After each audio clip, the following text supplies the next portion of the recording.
Hi, welcome to Growing Dreams Homestead. I'm Dana and my family and I are homesteading on 10 acres.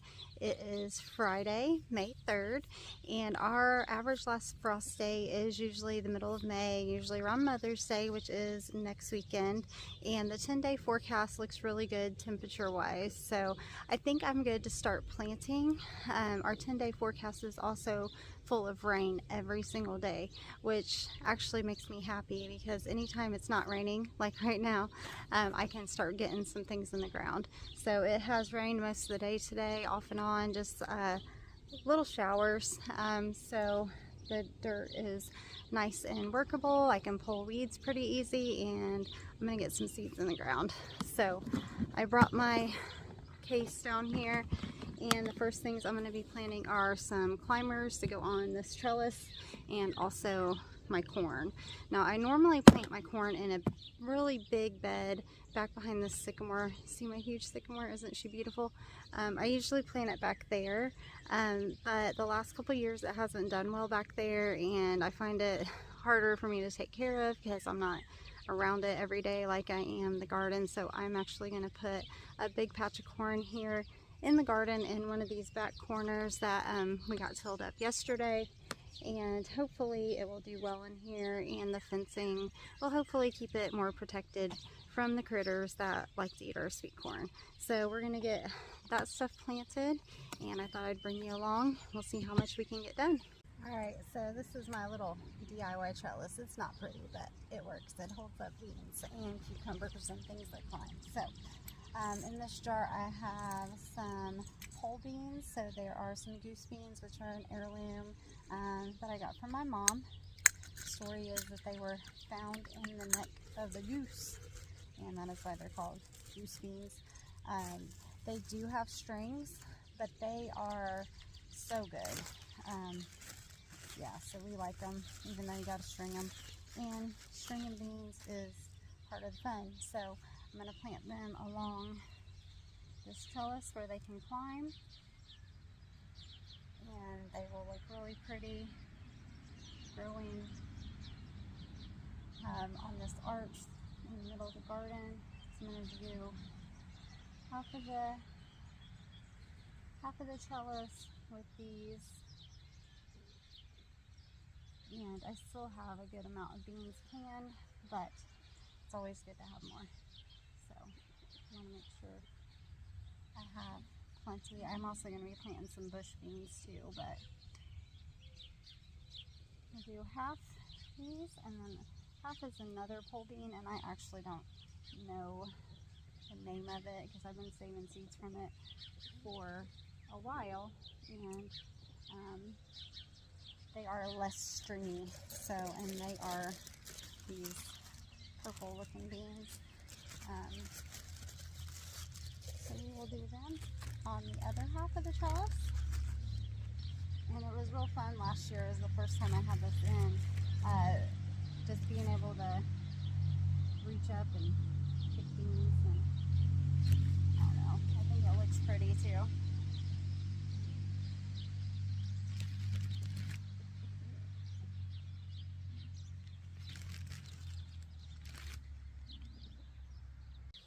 So bean seeds are really easy to save. You just leave a few pods on the plant and let them dry out and pop them open. And the seeds should be dry and not mushy or wrinkly or moldy, and you can save them for the next year. So if you've never saved beans, I would encourage you this summer to leave a couple pods on so you can save them, and then you don't have to buy seed. On this side of the trellis, I'm going to be planting some cucumbers. So we will get them in the ground.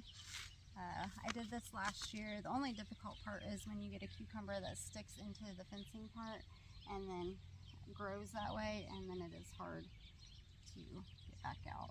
So I'm just going to put a couple seeds at the base of each of the poles and push them into the soil. And then when they come up, they will have a place to climb.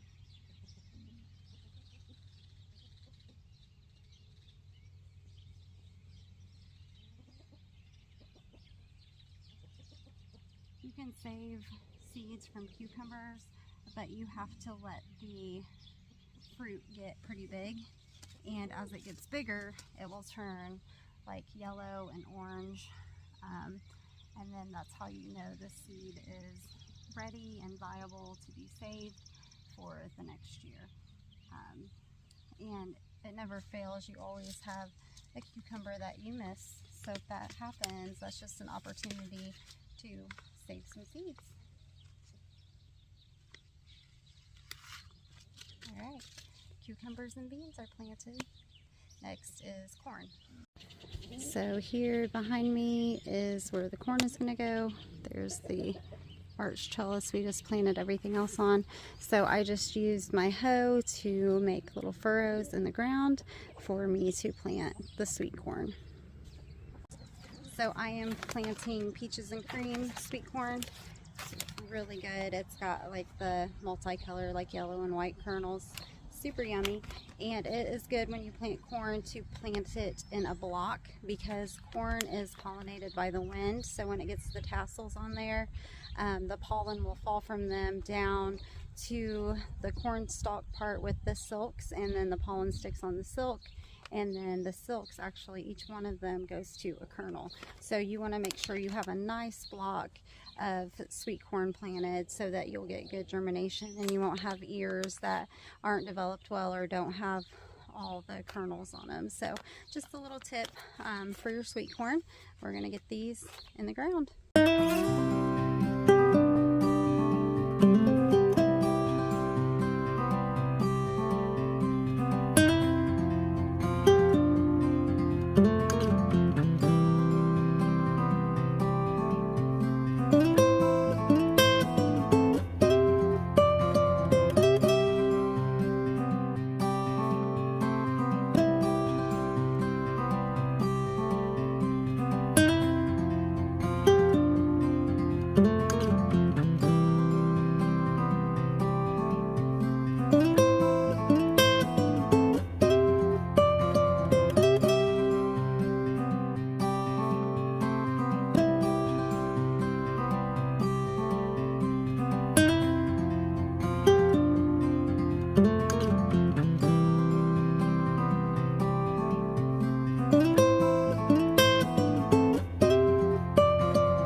Alright, so I got 8 rows on this side, and they are about, I don't know, 10-12 feet long, and then I still have some more. So on the other side I'm going to plant some corn, but I'm going to intermix the bush beans and going to try to do some squash. Going to try the Three Sisters methods out.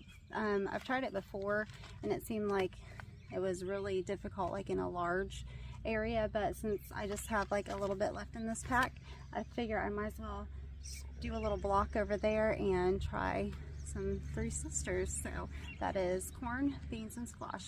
They work together because the corn takes nitrogen and the beans put the nitrogen back into the soil. The beans, sorry, there's a loud truck going by. The beans will climb the corn, and also the squash will shade out weeds around the bottom. So yeah, we'll try it and see how it works. Alright, so it is all planted. I need to cover up all the rows, but I wanted to go through what I did. It's kind of an experiment. So out here at the end of each row I put in some marigolds. This first row has some zucchini and then marigolds on the end. There's a couple pumpkins, and then we have beans with corn in the middle, beans again on the end, corn all through the middle, and then beans around the outside edge. So yeah, we'll see how it works. I like companion planting.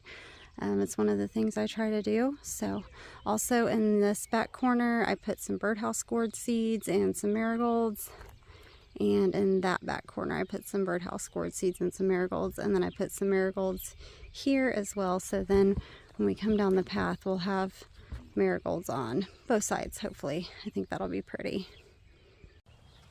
So I got the back quarter of the garden planted, and that makes me really happy to know I got all that stuff in the ground, and with the rain coming over the next 10 days, it should give it a really nice start.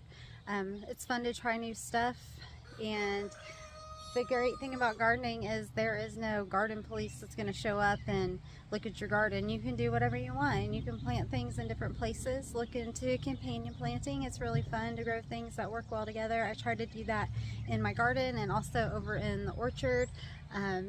Yeah, so I'm going to get some more beds prepped so I can plant tomorrow.